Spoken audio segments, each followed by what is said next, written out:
Greetings, welcome back to the Old Ways Rising Farm YouTube channel. And this is my second video targeted specifically to beginning gardeners, so people taking their very first steps into gardening and growing some of their own food.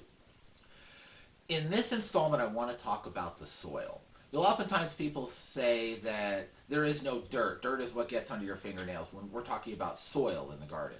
And soil is a very complex subject to get into all of the details and all of the nuance. As you proceed, I would recommend that you do avail yourself to those details. But for this one, this is how to get started from nothing to not nothing as simply as possible.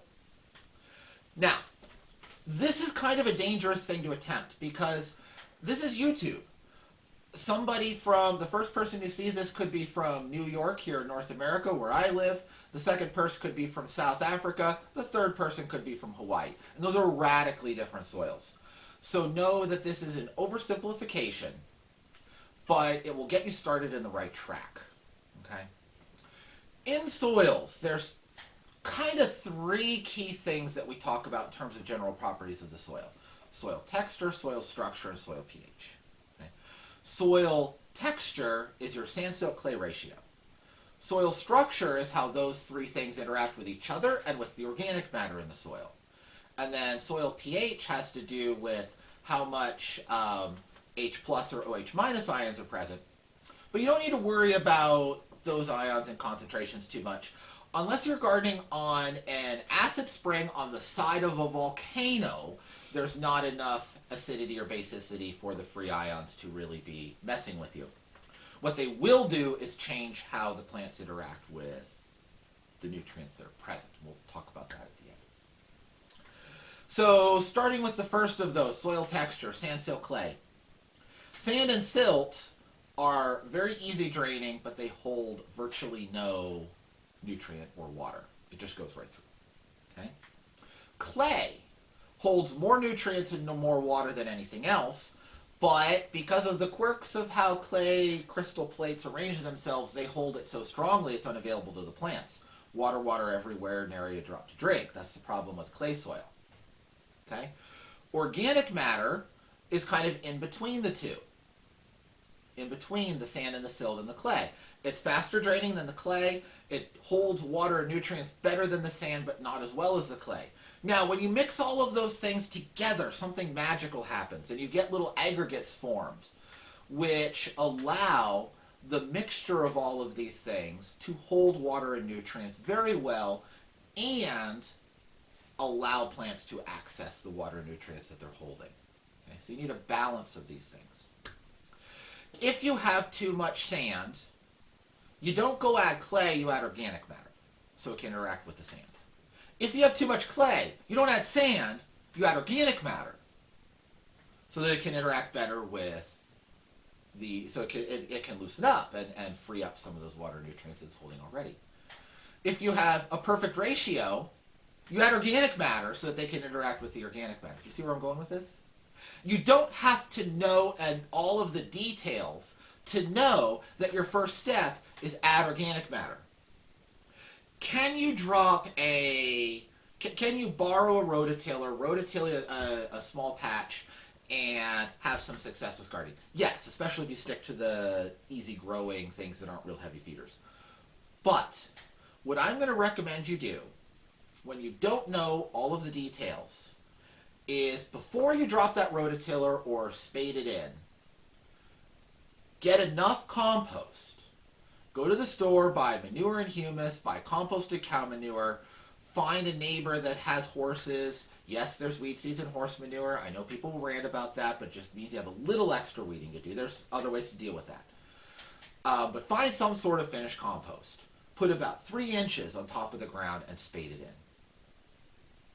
You don't need to know anything about your soil to know that that will help. Okay? Because no matter what your soil's like, I'm going to tell you, you need at least some organic matter. Right? So, add some organic matter. Okay? Very easy to understand. Now, second thing is weed control. The easiest way to manage weeds is to take 3 or 4 layers of newsprint or 1 layer of cardboard.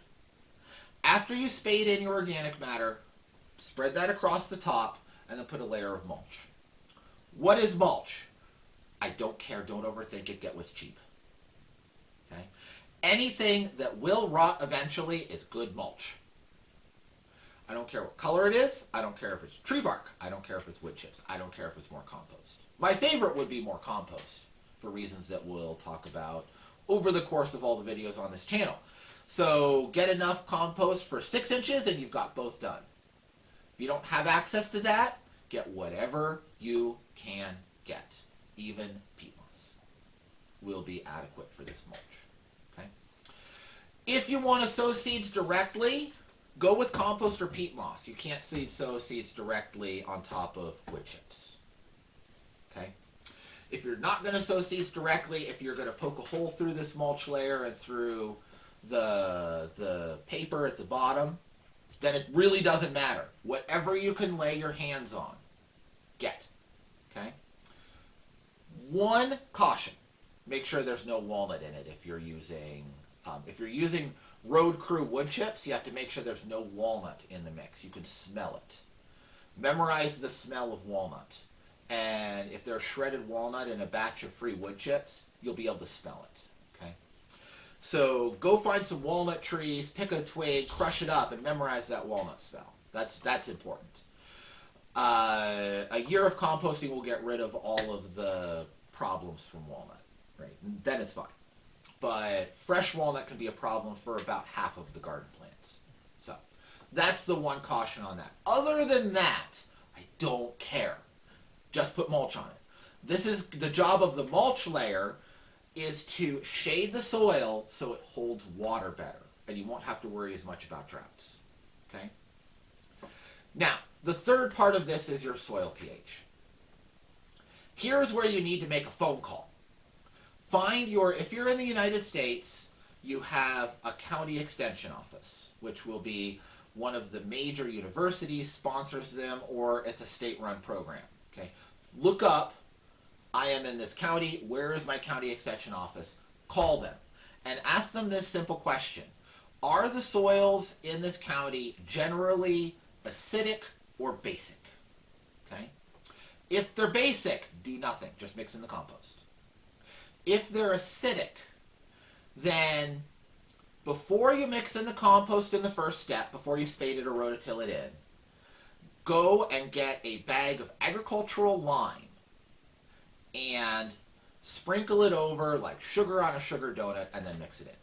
That will add calcium. Calcium is what prevents blossom end rot, and it will help reduce the acidity of the compost a little bit. Okay? So you don't